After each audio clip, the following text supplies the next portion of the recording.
꽃눈이 지다. 서장, 봄의 끝. 바로 코앞까지 날아든 암기를 향해 사내가 검을 휘둘렀다. 검에 튕긴 암기가 방향을 바꾸어 자객을 향해 날아갔다. 몸을 비틀었지만 미처 피하지 못한 암기에 목에서 핏줄기가 흘렀다. 크. 암기를 피하자마자 파고든 사내에 검이 자객의 심장을 찔렀다. 쓰러진 자객의 피웅덩이를 밟으며 검의 방향을 바꾸자 거리를 좁혔던 또 다른 자객의 몸에서 피가 뿜어져 나왔다. 두 명의 자객이 순식간에 당하자 거리를 좁혔던 이들이 뒤로 물러났다. 사내는 그들과의 거리를 유지하며 얼굴에 묻은 피를 닦아냈다. 지금이라도 물러나면 보내주겠다. 차갑고 딱딱한 목소리에 자객에게서 살기가 피어올랐다. 손에 잡고 있던 검에 힘을 준 사내가 다시 자세를 잡았다. 황제의 총애를 독차지하는 귀비의 아들이자 최근 두각을 드러낸 상장군. 사내의 존재는 많은 이들에게 눈엣 가시였다. 호의도 없이 밖을 나온 것이 잘못이라면 잘못이었지만 이제 와서 후회해봤자 상황은 벌어진 후였다. 크억. 양옆으로 들어오는 자객의 공격을 피한 사내가 정면에서 파고드는 검을 밀어냈다. 그 검을 따라 움직인 사내의 검이 자객의 손목을 베고 오른쪽에서 달려오던 자객의 목을 꿰뚫었다. 아. 몸부림을 치는 자객의 목에서 검을 빼는 사내의 왼쪽으로 또 다른 자객이 어깨를 향해 검을 찔렀다.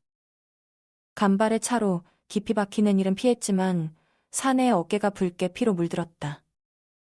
절반 이상이 사내의 검에 쓰러졌음에도 여덟이 남아 있었다.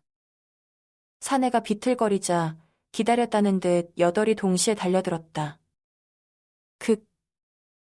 두 명을 막자마자 뒤를 습격한 자객의 검을 아슬아슬하게 피한 사내가 입술을 깨물었다.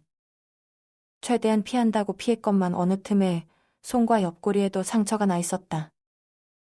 흐트러지는 정신을 붙잡은 사내가 앞을 막은 자객의 검을 밀어내고는 등 뒤를 공격한 자객에게 검을 휘둘렀다. 자객의 몸에 사내에 검이 닿기 직전 상황을 지켜보던 다른 자객이 사내를 향해 몸을 던졌다. 사내가 중심을 잃자 상황을 기다리던 이들이 그를 붙잡았다. 붙잡힌 그를 향해 정면에 자객이 검을 위로 들어올렸다. 죽어라. 자신의 머리로 들이닥치는 검을 보며 사내가 이를 악물었다. 목이 날아가느니 팔을 하나 잃는 것이 낫다. 바로 앞까지 날아드는 검을 향해 사내가 몸을 트는 순간 바람을 가르는 소리가 들렸다. 컥. 검을 들었던 자객이 몸을 비틀거리자 사내가 움직였다. 팔을 잡고 있는 자객을 어깨로 쳐내고 떨어뜨린 검을 다시 잡았다. 몸을 돌리며 휘두른 검의 반대편에 자객이 쓰러졌다. 숨을 토해낼 틈도 없이 정면에 자객을 향해 검을 꽂았다. 컥. 고함도 지르지 못한 채 쓰러진 자객의 팔을 보던 사내가 눈을 좁혔다. 동시에 날카로운 파공음이 다시 울렸다. 잡아. 남아있는 6 중 1명이 화살을 맞고 쓰러졌다. 화살의 방향 끝 처음 보는 여인이 활을 들고 있었다. 일촉즉발의 상황에서도 여인은 흔들리지 않았다. 짧은 비명과 함께 선두로 오던 자객이 팔을 붙잡으며 쓰러지고 곧이어 다가온 인형이 그녀를 향해 몸을 날렸다. 들었던 활을 버린 여인이 단검을 꺼냈다. 물 흐르듯 자객의 공격을 피하고는 팔을 베었다. 손목에서 흥건히 흘러나오는 피에 자객이 비틀거리자 그 틈을 놓치지 않고 여인의 검이 자객의 다리를 베었다. 감히 쓰러지는 자객에게서 빠져나오는 여인을 향해 뒤따르던 이가 공격했다. 몸을 피하기에는 짧은 거리. 바로 앞까지 오는 검을 향해 여인이 단검을 들어막았다. 자객의 힘에 여인의 미간이 파르르 떨렸다. 단검으로 장검을 상대하기란 쉽지 않았다.